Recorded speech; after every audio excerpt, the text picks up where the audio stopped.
My name's Christine, and today I have a very fashionable Barbie doll assistant because sewing clothing for your dolls can help you improve sewing clothing for yourself.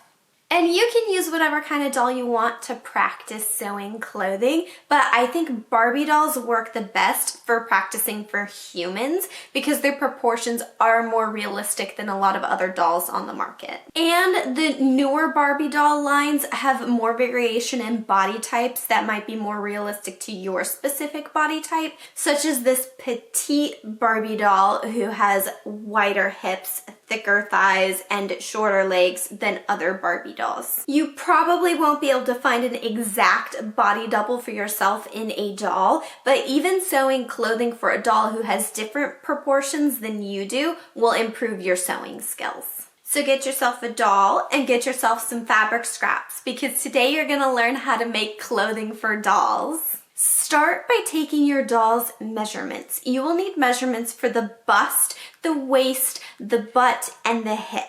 And centimeters are the best unit of measurement to work with when making doll clothes. The bust and waist will be the easiest measurements to take. And if your doll has articulated hips, then make sure she stands shoulder width apart when you measure the butt and hips because that will affect your measurements. You might also need to know her height or inseam if you're making pants or a full-length gown, or her arm measurement if you're making sleeves. And once you have your doll's measurements, you can start making her some clothes. Let's start with a bodycon dress made of stretchy fabric. Start by folding a piece of pattern in half and mark a midline. Then halve each of the measurements you took and mark them along that line. Then line your Barbie up to make sure that all your measurements are in the right spot. And then you can play connect the dots. Draw two lines for the top of your dress, one for the front with a little curve in it and one for the back that does not. And determine how long you want your dress to be. Do not add seam allowance to your pattern and cut out two pieces of knit fabric using the different necklines for each piece. And lay your pieces on top of each other, right sides together. Pin your dress together and sew a very narrow seam along the outside edges. Just make sure you use a zigzag stitch for your stretch fabric.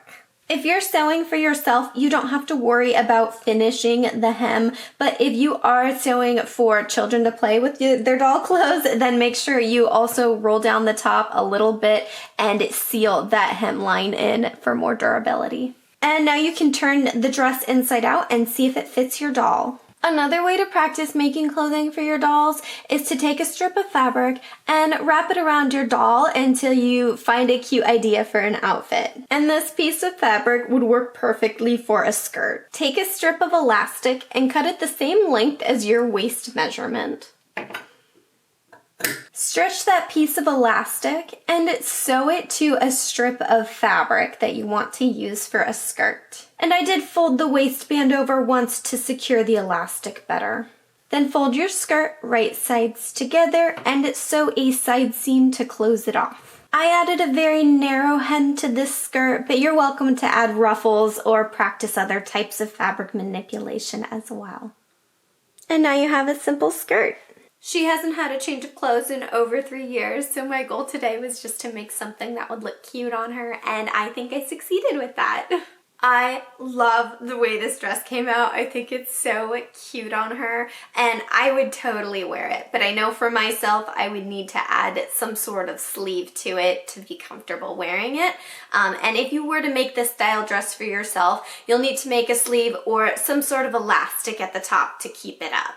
You'll want to do a 360-degree review of your dress to see how well your pattern making skills came out. Make sure the butt looks nice and smooth and that there's no extra wrinkles around the back of the waist. And ideally you don't want any gaping along the front or back of the neckline, and you don't want any wrinkling or pulling throughout the side seams. I started out sewing by making doll clothes when I was a little girl, so this is a really fun project for me, but it's also a really good, useful way to build skills with sewing, especially pattern making. And I hope you learned a little bit from this video about drafting clothing for dolls and for yourself, so let me know in the comments what you learned today. Leave a like on this video if you think her butt looks good in this dress, and make sure you subscribe to my channel so I can teach you more fun tricks to learn how to draft your own patterns better. Thank you for watching, everyone. I'll see you next week.